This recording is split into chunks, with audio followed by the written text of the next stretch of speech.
এতটাই সফট আর এতটাই সুস্বাদু যে একটা খেলে পরপর শুধু খাওয়ারই ইচ্ছে করবে। আর সব থেকে বড় কথা হলো এই রেসিপিটা খুব অল্প সময়ে তৈরি করা যায়। রাধে কৃষ্ণ বন্ধুরা, আমি টুলটুল, আর এই টুলটুলের রান্নাঘরে আপনাদের সবাইকে স্বাগত। তাহলে চলুন আমি এই রেসিপিটা কি করে তৈরি করছি দেখে নেওয়া যাক। আর বন্ধুরা, এখন বৃষ্টি শুরু হয়েছে, অনেক সময় মুখরোচক বা কিছু মিষ্টি জাতীয় খাওয়ার ইচ্ছে করলে আপনারা এই রেসিপিটা খুব কম সময়ের মধ্যে তৈরি করে খেয়ে দেখতে পারেন। ভীষণ মজা হয় খেতে। এই রেসিপিটা তৈরি করার জন্য সবার প্রথম এখানে আমি দুটো পাকা কলা নিয়ে নিয়েছি। কলাগুলো যদি বেশি পাকা হয় তাহলে সব থেকে ভালো হবে। এখন কলার খোসা ছাড়িয়ে আমি একটা মিক্সি জারের মধ্যে কলাগুলো নিয়ে নেব।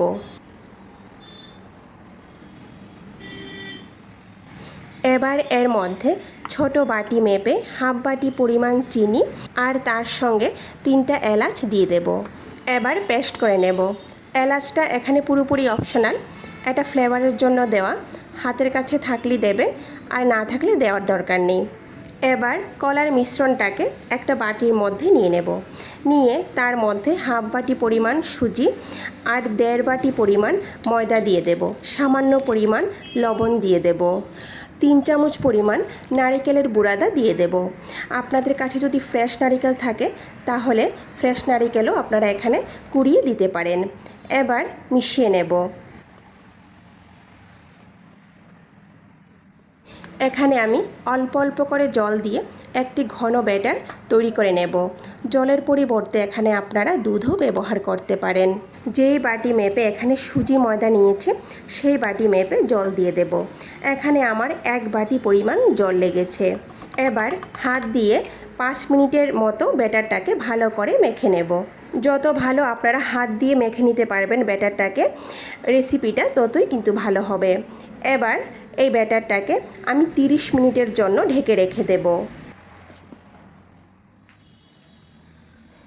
ফিরে এসেছি বন্ধুরা 30 মিনিট পর।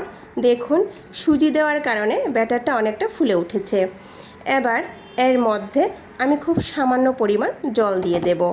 এই দেখুন, খুব বেশি দেইনি, খুব সামান্য পরিমাণ জল দিয়ে আবারও ভালো করে মিশিয়ে নেব। আর বন্ধুরা, ব্যাটার কিন্তু এইভাবে একটু ঘন করে তৈরি করতে হবে, এর থেকে বেশি পাতলা কিন্তু হবে না।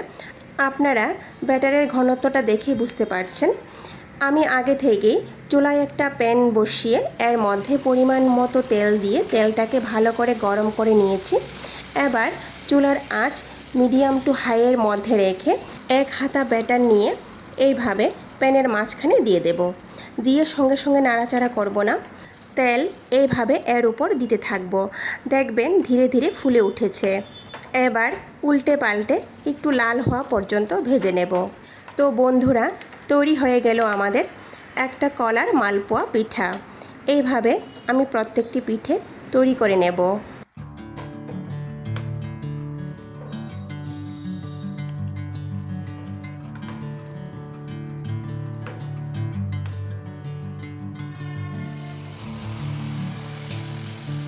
বন্ধুরা, আপনাদেরকে আরেকটা পিঠে তৈরি করে দেখাচ্ছি।